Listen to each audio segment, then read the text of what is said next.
if I were to put it that way. You're now familiar with the familiar faces, right?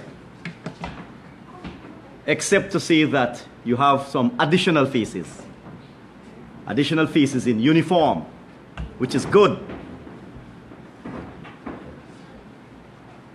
Okay. The officers and other ranks you see immediately behind the PRO, the staff officer, and the traffic officer are the divisional traffic heads. The divisional traffic heads. And now that we are well into Safeway, and today happens to be a day on which the traffic chief has his divisional traffic heads meeting, when he alerted me, I thought it best to have them come to understand how certain things go and how certain statements are made and why certain statements have to be made and what is their role in the whole scheme of things, particularly traffic enforcement. So that's why they're here. I trust that they will learn sometime down the road. You never know. Let me see. One might be standing right here. Who knows what the future holds? You already know Mr. Jessamy and the Assistant Commissioner of Operations, Mr. Griffith. Now I will be presenting to you basically information on our human resource development and recruitment. I'll be making a statement on stolen firearms, particularly firearms stolen from licensed firearm holders, something we have not dealt with in a while, but which is of serious and grave concern, and I think I should make a statement on it.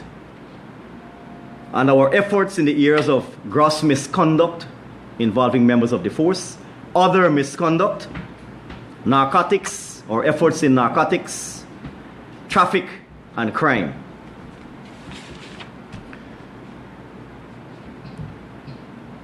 Last year, 18 of our ranks, 7 officers and 11 subordinate officers graduated from the University of Guyana, 4 from the degree program, 14 in the diploma program. A number of officers and ranks are still at university, and several are due to be graduating soon. In 2015, in terms of overseas training, we had 36 officers. This is from the rank of cadet officer to assistant commissioner. 36 officers and 17 other ranks benefited from various programs, sponsored programs in the main, in order to help us to build, sustain, and maintain capacity and capability in the force. In 2016, this year, we have seen a huge, if not astronomical, increase. Some 51 officers from the rank of cadet officer to senior superintendent have benefited, and the 53 junior ranks, a total of 104. So it's just short of double the number that benefited last year. Additionally, in October of this year to early November, we will be benefiting from training from 4 overseas groups. These are overseas groups or bodies, but they will be coming to Guyana here at the Police Officers Training Center to conduct the training for our ranks. They are in 4 areas basically. The United Kingdom Border Force. They will be conducting training for some 60 managers and other ranks in the Immigration Department. Mediation training, which will be conducted by an aspect of, I think it's CARICOM Impacts, called Impact Justice Training, for 60 supervisors and constables who are on frontline duty. We have the Caville School of Business. We'll be coming here to conduct executive leadership and management training for 6 senior officers, 3 assistant commissioners included. And we have the Justice Education Society of Canada, which is already well known based on the 2-year contract they have through government with the Guyana Police Force, and has been conducting a lot of training, particularly in the realm of the CID. They'll be here to conduct a series of training for this year, which will continue sometime into next year, which will take into account somewhere between 50 or 65 CID ranks across the country. Now, we are very fortunate to be receiving so much training within the last few years. It is intended to build capacity and capability. It is intended to deliver a better quality of service to the public. We are extremely thankful. We are grateful. In most of these cases, free sponsorship was given. That is to say, at no cost to the force or government. More so, that the development of the force and the interests in the force, various interests in the force, seems to be increasing.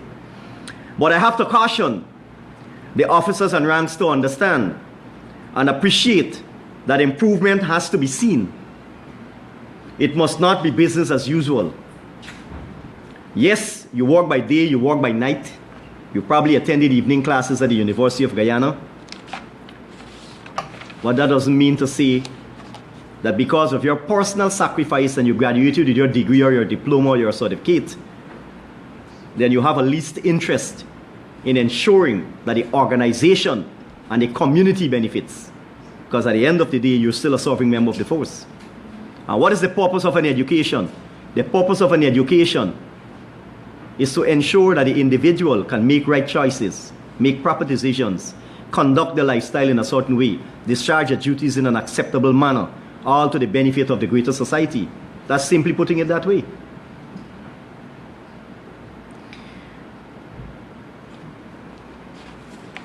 Our recruitment is going well so far too. Between 2015 and 2016, of the numbers recruited, some 83 stand out. The 83 stand out to the extent that, that is to say, 56 were recruited and were holders of certificates at the CXC level between 5 and 8 subjects. 56 of the 83 between 5 and 8 subjects CXC. 15 with 10 or more subjects. 6 with a diploma and 6 with degrees. A total of 83. Years ago, it used to be that we continued to employ people with a sound primary education. Then it shifted a bit to a sound secondary education. Today, it is obvious that the force is very attractive. It's a place where now people with degrees and diplomas are serving as an encouragement to others who may wish to join later. In fact, the last intake that we have someone with a degree in law and another person with a degree in economics. That's a very encouraging sign. And we have 15, that's a current group that is undergoing training starting from Monday. 15 with between 4 and 8 subjects, CXC, and about 5 with over 8 subjects. So in the last batch that is here right now that is going to commence training on Monday, you have 2 with degrees, 1 with a degree in law, 1 with a degree in economics, 15 with between 4 and 8 CXC subjects, and 5 with over 8 subjects. Firearms stolen. We've noted a general disregard on the part of licensed firearm holders. You are approved a personal firearm license or license for your personal safety and protection. But in some of these instances, which I will highlight, you wouldn't really have to be a professor or someone with a master's degree or someone with a degree to understand that this is really a serious matter in terms of the care in terms of the level of responsibility exercised, which has resulted in the theft of these firearms. So far, between July and a few days ago, that's this year, we've had 9 firearms that have been stolen from licensed firearm holders. 9 firearms. 1 firearm is one too many, much less 9 firearms. 7 of which are .32 pistols, 1 shotgun, and 1 9mm pistol. There are 6 instances which I like to draw to the attention of the general public and licensed firearm holders, because it's a very serious matter. The first one, and this is to highlight the level of carelessness exercised over these firearms. Without being too specific and without being too detailed, we had one in West Demerara. The daughter was at home watching television in the lower flat. The door is open somewhere about 21 hours in the evening. 21 hours in the evening. Daughter is watching television. Father is upstairs resting. The door is left open. The home is invaded. And in the process, the firearm is taken. That's 1. 2. A businesswoman on the East Coast who obtains a firearm license for personal protection is away from the business, leaves the firearm in a wardrobe at home. There's a robbery and the firearm is taken. How much more ridiculous can we get? You applied for this firearm for personal protection, but here you're out of the business and you've left the firearm home. Without proper security, that is to say. The third one has to do with a gentleman who left Georgetown, drove all the way up the quarantine on a Saturday afternoon, enjoys his drinks, returns Saturday evening late, feels drowsy, parks his pickup on Pleasance Public Road, and takes a 5. He wakes up at 4 o'clock Sunday morning, discovers his cell phone's gone, and the firearm gone too. He's probably lucky that he wasn't gone too. I want you to understand that there's a big hue and cry in this country for personal firearm licenses. And yet, these 9 instances, these are just a few within recent times. This is the level of responsibility we have exhibited. This is the behavior we have. And you'll understand how worse it is when I begin to disclose some other things just now. The other one, the owner is overseas. The firearm is at home. The wife is not at home. This is at West Demerara. There's a break and enter and larceny. The firearm is taken in the process. He didn't lodge it at the police station as the instructions say on the license when not in use. He left it home. Gone. The other one in Berbice, well, there are 2 in Berbice. The owner goes to a funeral, leaves the firearm wrapped in a piece of cloth on the wall divider, returns home after the funeral, discovers the firearm missing.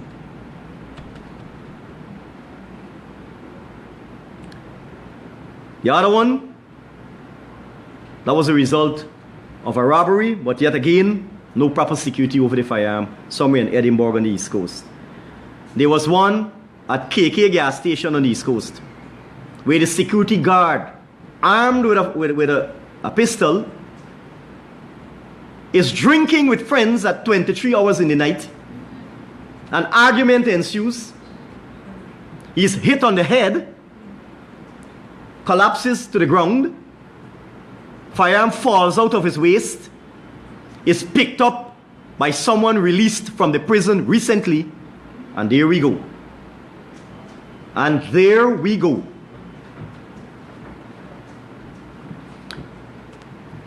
From our analysis in the recent robberies,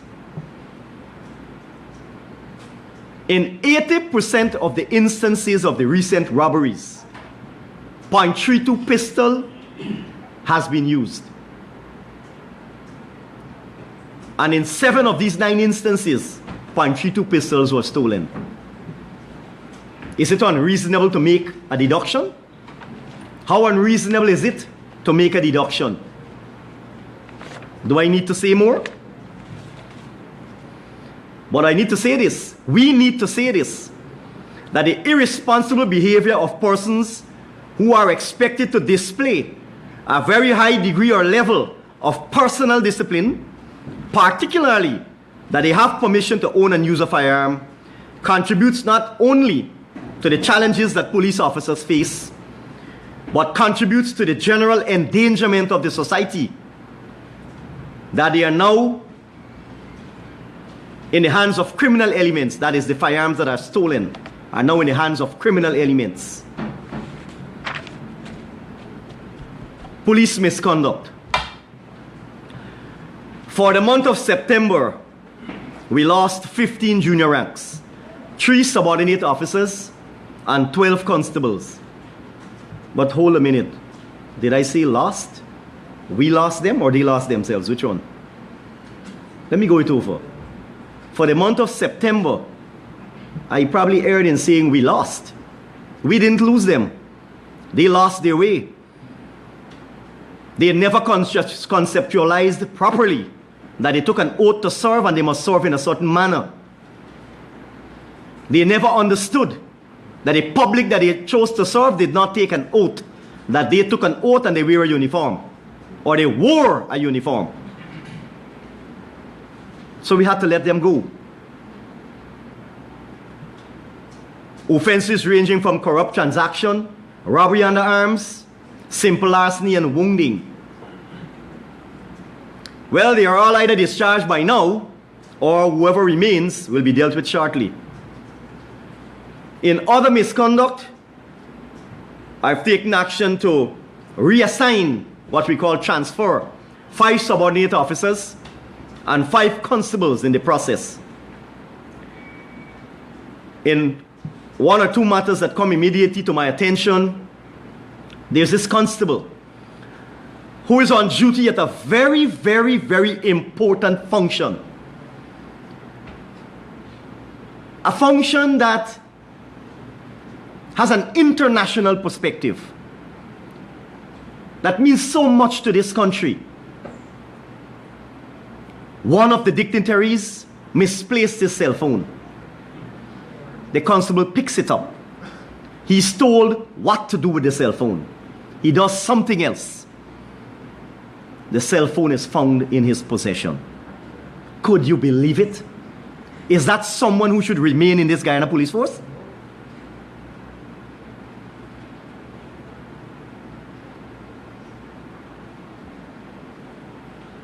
In another instant, there's a subordinate officer. His wife runs a liquor bar or a liquor restaurant or something of the sort.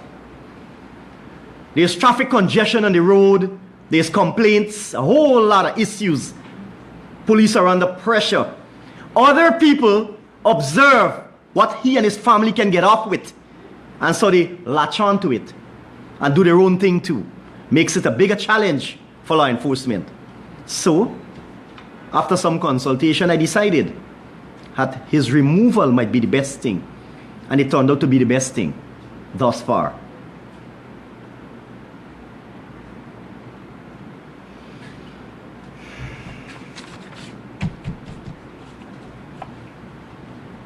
In another matter, a constable is dealing with a traffic issue on the road. The matter is drawn to the traffic chief's attention. The traffic chief makes contact with the constable and gives him certain directions.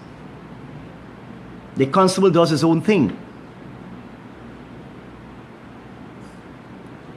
Are we supposed to be silent on that?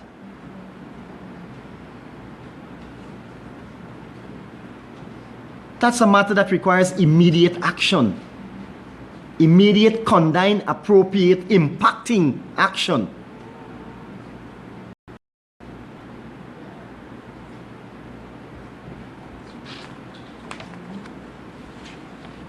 I've just seen a crime file where 2 constables who were in the training center are going to be charged with simple larceny sometime in the new week. And what do you think is involved? A cell phone.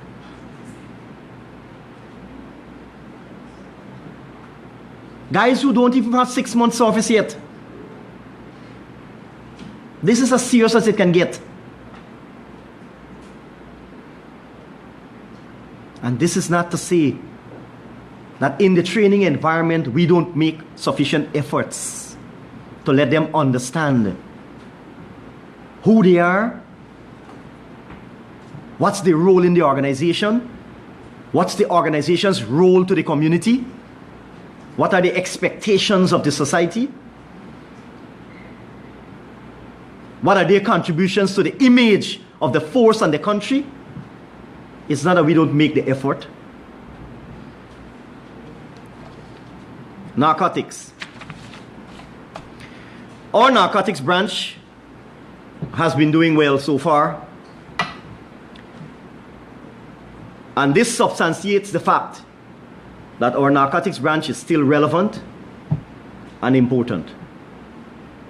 Over the last 3 months, from July to present, a total of 43 kilograms of cannabis, worth a street value of $22 million were seized. 43 kilograms of cannabis, worth a street value of $22 million were seized. 108 persons, 96 males and 12 females were charged. Over the said period, 102 kilograms of cocaine, worth a street value of $92 million were seized. 28 persons, 23 males and 5 females were charged. Now, of this total of 102 kilograms of cocaine, 90 kilograms of cocaine were seized at the Chedijagan International Airport from outgoing passengers in 3 cases. In terms of eradication efforts, 21,150 kilograms of cannabis sativa plants were destroyed by burning in the Linden area alone.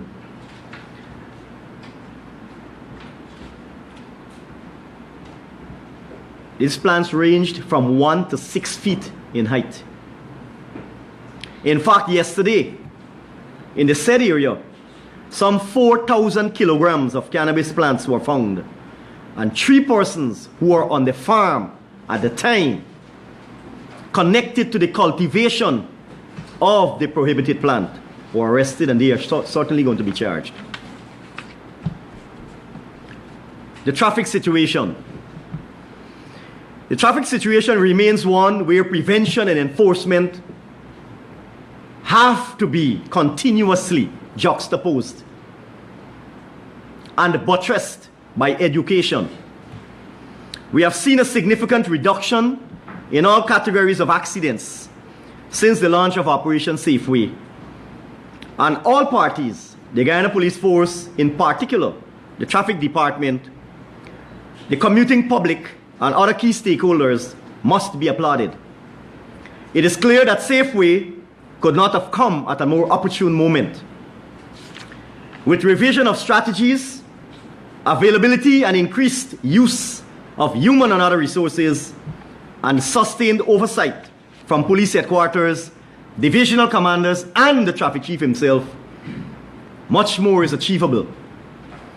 Prior to Safeway, we were experiencing a 33% increase in fatal accidents across the country and a 17% increase in deaths. Today, as of 28th September, there is a reduction. It's no longer 33% increase, it's now at 18%. And it's no longer a 17% increase in deaths, it's now at 9%. Prior to Safeway also, A Division, which had recorded 29 fatal accidents and 30 deaths along the East Bank, particularly along the East Bank corridor. For the period so far, there has been no such record. Now in C Division, they recorded for the entire year 23 accidents and 25 deaths. This year, during the period, there was 1 fatal accident, which resulted in 2 deaths. And in D Division, with 14 accidents and 15 deaths for the entire period, during Safeway, they recorded 1 fatal accident, resulting in 1 death. Now, these 3 divisions, for the greater part of the year, contributed 73% of the overall figure of 89 fatal accidents. 73%, these 3 divisions, A, C, and D. And 63% of the total number of deaths out of 96. In terms of speeding, we've recorded some 1,002 speeding cases made during Safeway. Regards to enforcement of other laws and regulations under the Motor Vehicle and Traffic Act, from 1st January to 27th September 2016, 25 persons were charged with failure to adhere to siren, of which 16 were fined, 543 with use of cell phone while driving, 304 were fined, 2,091 with breach of the road service license regarding loud music in the minibuses, 1,157 were fined, 272 with breach of the tint regulations, of which 108 were fined, 887 with breach of the traffic light signal, of which 578 were fined. You will recall during my last expose with you, I alluded to the involvement, the significant involvement of private motor cars in fatal accidents. 270 private motor car operators were charged, with 125 fined to date. Of the 120 plus cameras that are being monitored at the CCTV domain at CID headquarters, for the period 1st January to 24th September this year, some 975 violations were observed. 947 relates to traffic offenses, of which 758 were put on disc and 253 were made cases from that activity. Driving under the influence.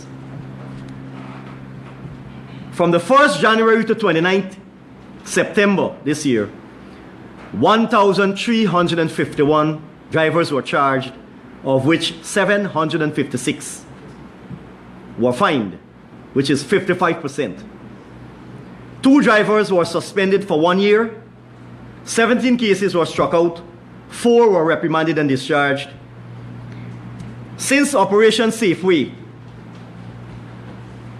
1,206 random breathalyzer tests were done throughout the country. 184 persons or drivers were found above the prescribed limit, or 15%. 103 were fined and 81 are pending. Of the 1,206 random breathalyzer tests done countrywide, 1,114 were done by night or during the hours of darkness, with 173 found above the limit, or 16%.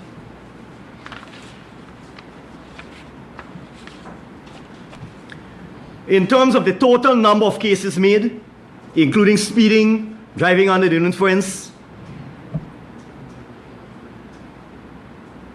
we have a total of 2,977 made under Safeway, Operation Safeway.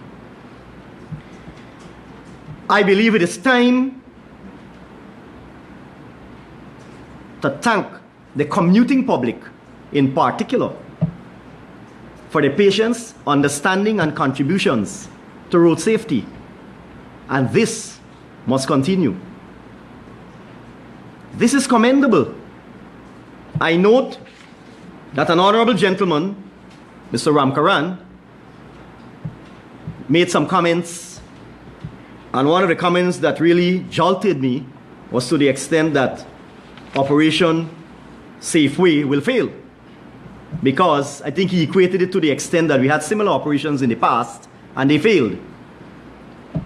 From the evidence so far, Safeway hasn't failed, isn't failing, and will not fail. You see, one of the things with Operation Safeway is this, and this is key to the success of Operation Safeway. And I'm going to use the acronym CUFFY, C-U-F-F-Y, to explain. He who communicates must understand first what he communicates. He must follow up. He must have feedback. And it began with him and must end with him. That's the why for you. Let me go it over. CUFFY. He who communicates must, the U is for understand, must understand what he communicates. He must have a follow-up mechanism. He must have feedback. And the why is you. That's him who communicates. So it began with him and it must end with him, the communication process. Safeway,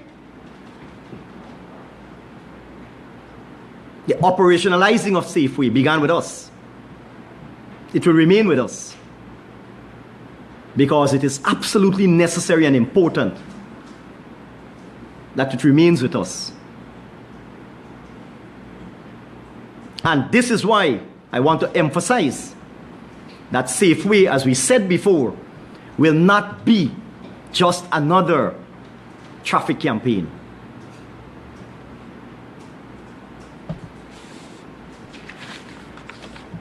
Crime. We are currently experiencing a 19% decrease in serious crimes. For the 1st of January to 23rd September, comparative period this year, last year, which includes an 11% decrease in murder. We had what? We have 99 reports this year, with 111 for the same period last year. But importantly for us, as I'd said before, we have a 62% clear up. It's very high and very much acceptable. And that is consistent with the statements that have been made before by Commissioner, by the crime chief, by other persons, that we are benefiting from and are putting into effect much needed training that we've received recently, resources that we've received, and other interests that have been given to the force to make the force better able to respond to the needs of society. Robbery under arms, where firearms were used, we're having a 10% decrease, with 528 this year against 584. Robbery under arms, where other instruments were used, a 19% decrease, with 225 reports this year against 277.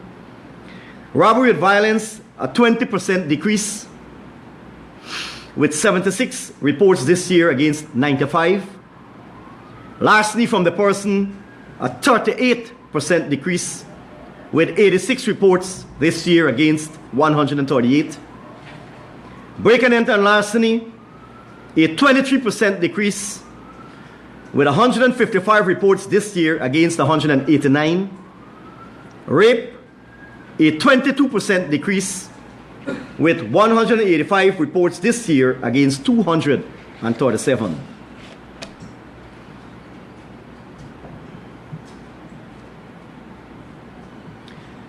In terms of the divisional perspective, A Division is experiencing a 24% decrease in serious crimes.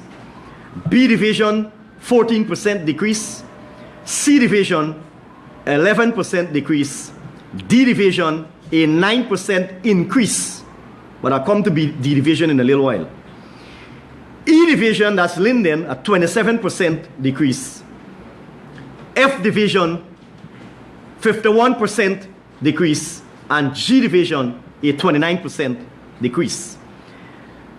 D Division, over the last 2 months, well, as of 2 months ago, was experiencing a 15% decrease increase in serious crimes, was experiencing a 15% increase in serious crimes. Some work has been done and more needs to be done. It's reduced to 9% now. It has to come a lot lower than that. We've seen a few robberies in A Division within the last week and a half. And some revision has been done, some additional work has been done, some more manpower has been given to all the divisions. Likewise, in traffic, I should add for Safeway, the traffic chief, based on his analysis and round robin with the divisional commanders, some 35 ranks, new ranks, are made available for the traffic department. They have benefited from some 30 new or additional breathalyzers and some 20 radar guns. That's about the radar guns and breathalyzers were like 2 weeks ago, and the traffic ranks, I think, should already be in stream. So generally, by good law enforcement efforts, we have been able to reduce indictable crimes for the periods August 1, September 15 by 28%. I had an analysis done of the August period from 1st August to like 15th September, you know, that holiday period? Because we noted that in preceding years, there used to be a spike in serious crimes in the August holiday period. It was drawn to my attention by the crime chief, Mr. Blanum, who is on leave, and I began to pay some particular attention to it in collaboration with the divisional commanders, the DDOs, now crime chief. We all worked collaboratively. And this year, we are pleased to inform you and the public that there was no spike this year. In fact,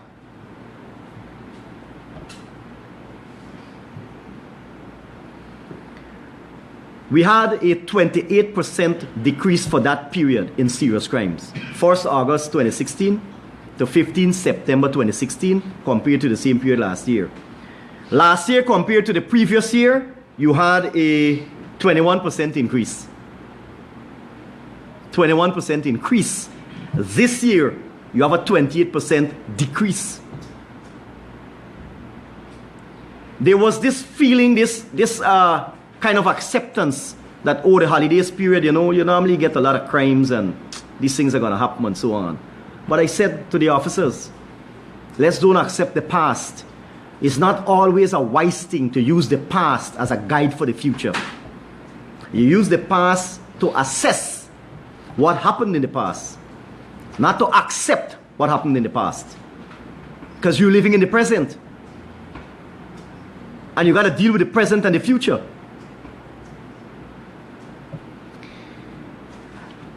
You would recall that we arrested and charged 3 other persons in the Blackbush triple murder, right? And the Better Hope pensioners murder, that's the 70-something years old pensioner, we were able to solve that too. Persons felt that might have been a cold case. Happened a little while ago, a couple of weeks ago. 2 persons were arrested and charged, and we have information on another 2 that we hope we'll get soon, by good detective work. And in Cummins Lodge, the Anita Mohan murder, we had arrested a relative and charged, but now we're able to charge the prime suspect in that murder. So things are happening. Things are happening, and it's important that this information is communicated and disseminated to the people who need to know the most or who stand affected the most. Now, I was reading the press a few days ago and I saw that the IAC in their headline said, citizens fleeing country due to crime. We in the force have a different position. Now, one of the key things in these stats that we release, I recall when I was public relations officer years ago, in between 2000 2003, the media used to regularly challenge police figures. That is to say, hey, you're saying you had 10 murders, but we have 12 recorded. You know, something like that. But within recent years, that has not happened. I'm not assuming that you are all 100% comfortable with the figures we release. But I know one thing. You make records of crime. Your editors and other persons, you have records of crime. You have people who do that.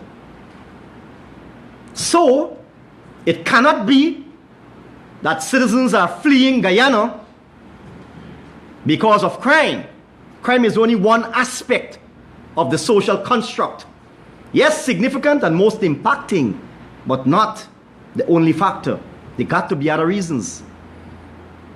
There has to be other reasons. And those spurious statements are intended for other purposes rather than be helpful to society. Let me repeat it.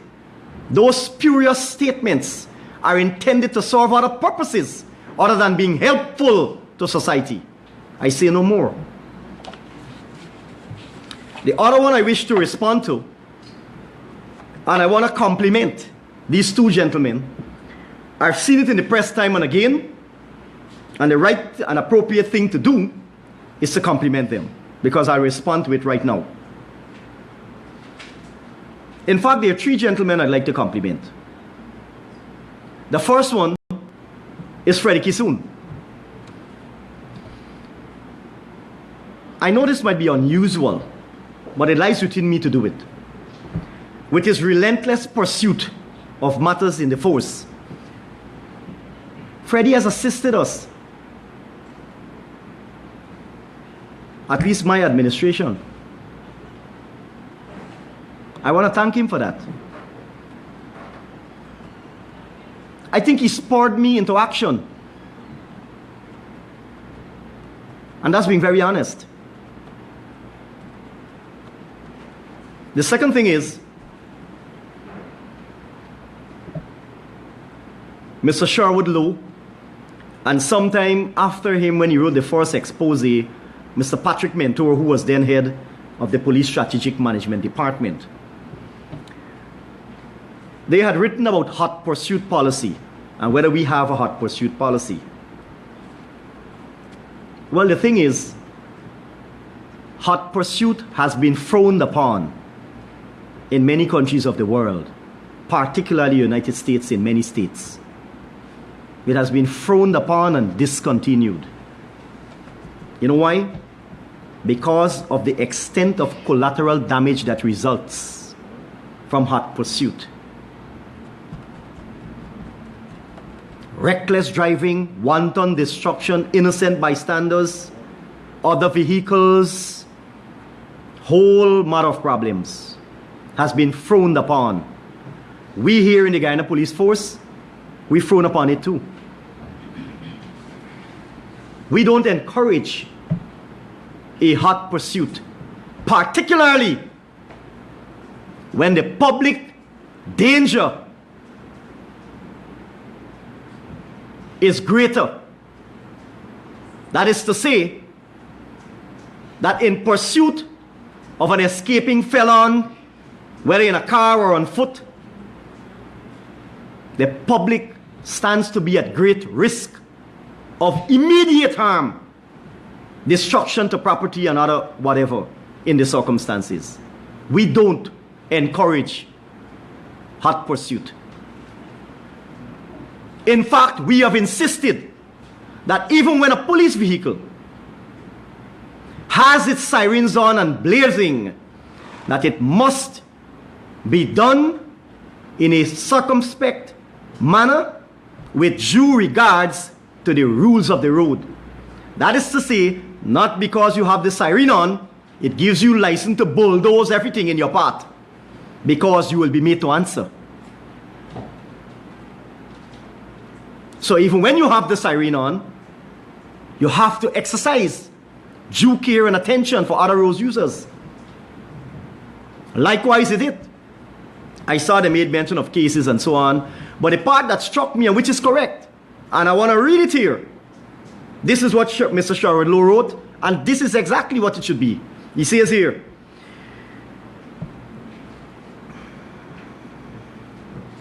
when the immediate danger to the public created by the pursuit when the immediate danger to the public created by the pursuit is greater than the immediate or potential danger to the public, should the suspect remain at large, then the pursuit should be discontinued or remain terminated. Correct. Absolutely correct. When the immediate danger to the public is greater than the immediate or potential danger to the public. Potential meaning that is expected or likely. But immediate means this action will result to this thing right now. It is to be terminated. Because you know why? And he went on further to say, pursuit should only be discontinued when the violator's identity has been established to the point that later apprehension can be accomplished without danger to the public. So you have two choices there. Once the immediate danger to the public is imminent, got to be discontinued. Second, if the identity or you have information on the suspects, why pursue them and do a whole lot of collateral damage when you can do some intelligent-led policing under the long arm of the law? You know the long arm of the law? They'll get away now, but they'll run but can't hide. But you end up pursuing them, and a whole host of things happen after that. Economic loss of life, a whole lot of things. So they are to be commended. They've made the point. That is what I wish to say in relation to this, that we don't encourage it. We've frowned upon it, and some years ago we began to frown upon it. I had an example. We had a matter. We had a matter sometime last year where a brand new pickup, and I'm making this point to emphasize this hot pursuit thing, because some brands believe for any and every reason, for even a minor offense, you can pursue someone without regards to their own safety, damage to the vehicle, damage to other people's vehicles, and all sort of things. Brand new pickup, this sergeant and other ranks are on patrol saw a motorcyclist with a pillion rider. The motorcycle had no number plate. Pursued the motorcycle all over the place. Ends up slamming into another car. A civilian car. Motorcycle got away. Damages the police vehicle. Significant damage to the police vehicle. Significant damage to the civilian's car. Caused a whole lot of confusion in the traffic over the pursuit of a broken number plate on a motorcycle. That's the point I want to make. That's why we've thrown on it, for obvious reasons.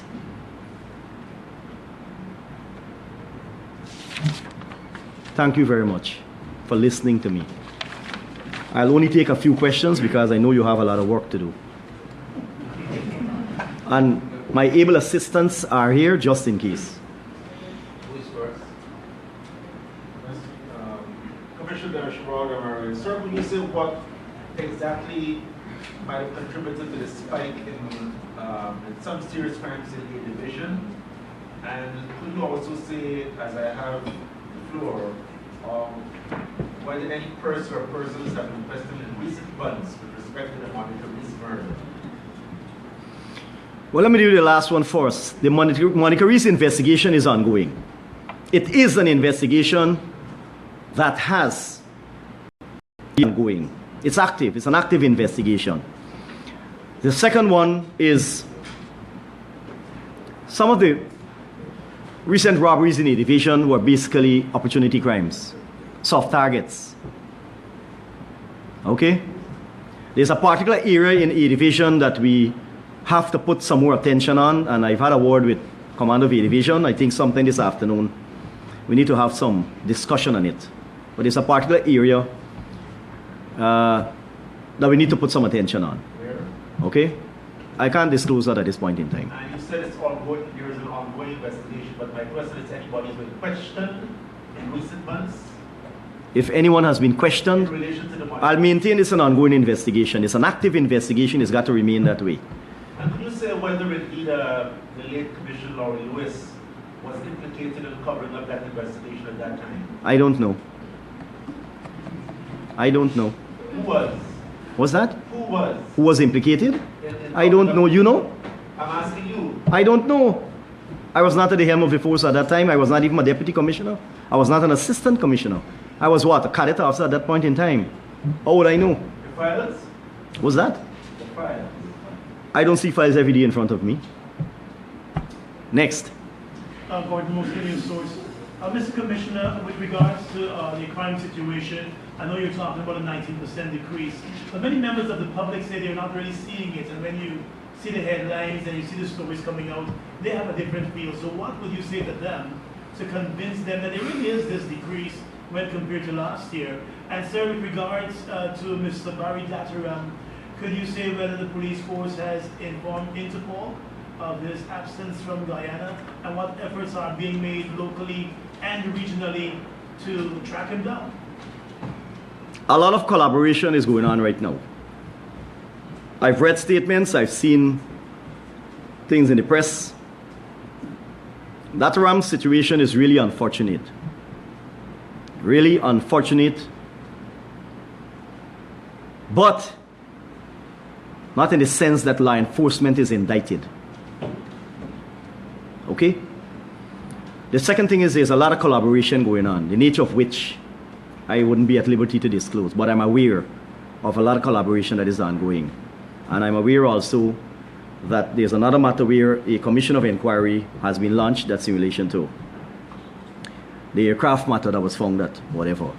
In terms of the public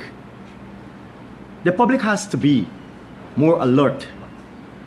Has to be more alert. In fact, there's a woman who took a course of action yesterday that should be commended. She was robbed of a handbag. But prior to the robbery, maybe she's following the news. Maybe she's, being very conscious. And she took a course of action, which resulted in her not losing her money. So whoever snatched the bag from her must have been in deep shock when they opened the bag.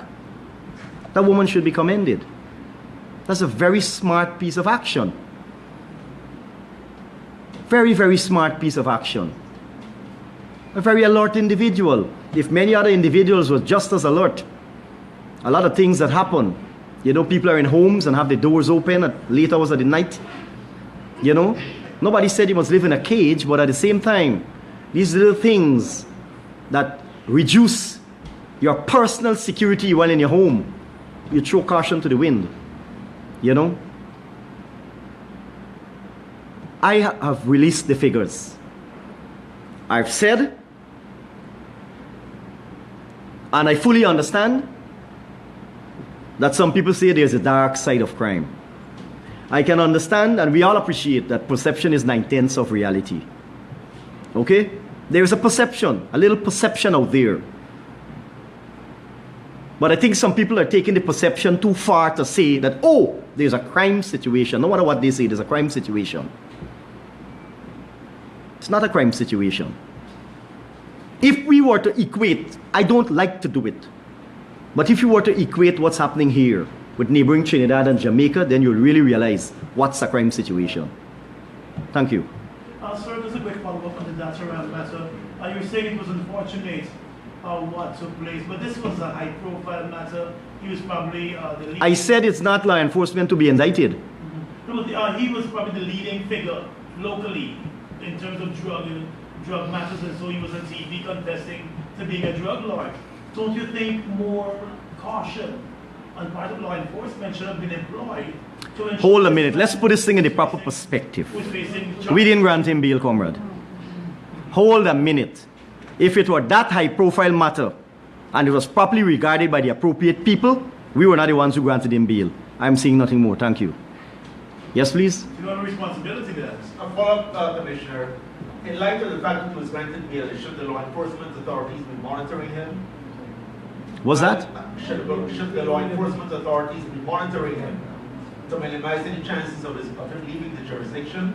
And secondly, sir, at what stage did the law enforcement agencies know that he had obtained a forged foreign travel document? I think I've already said enough on that matter. It's a lot in the press right now too. Yes, please. Anyone else? So it's the first establishment. I don't know if Mr. Ramnarine, this is a question for you or Mr. Jessamy. As it relates to the Cromwell matter, The person who was charged has been free. Could you say if there are more persons being pursued? What is the status of that particular? I must admit, I don't have an update at this point in time. I don't know if he can recall. I don't have an update on it right now. I won't want to venture and make any comments, and I don't have the benefit of an update. I don't have an update. So you can't say if anybody else is being pursued, the matter is at a standstill or? So at the moment, the matter against the person has been dismissed. So, But there were about 3 other persons who were identified as possible suspects. no, but we don't charge possible suspects unless we get evidence. But are you still pursuing a line of investigation where they're concerned? Obviously, no case of that nature would be deemed a cold case. No case of that matter, of that nature, of the interest generated and the circumstances would be deemed a cold case. So obviously, work would be ongoing. Yes, Tracy, one more, yes. Capital News. Could you give us an update on the Chelsea Benjamin case with the officer? I know that he was removed from duty. The Cyber Market incident, where the 17-year-old... You're talking about Rodriguez? Which matter are you talking about? Yeah. The victim is Rodriguez. Yes. Well, the first things that there was a denial about who shot and so on. Principle in the denial was, I didn't shoot, that's a policeman. And then the ballistics report contradicted what he said. And I had said to someone who called me on the matter that I'm waiting the results of the ballistics examination so that we'll know the way forward. And I think we did send a release subsequently to indicate.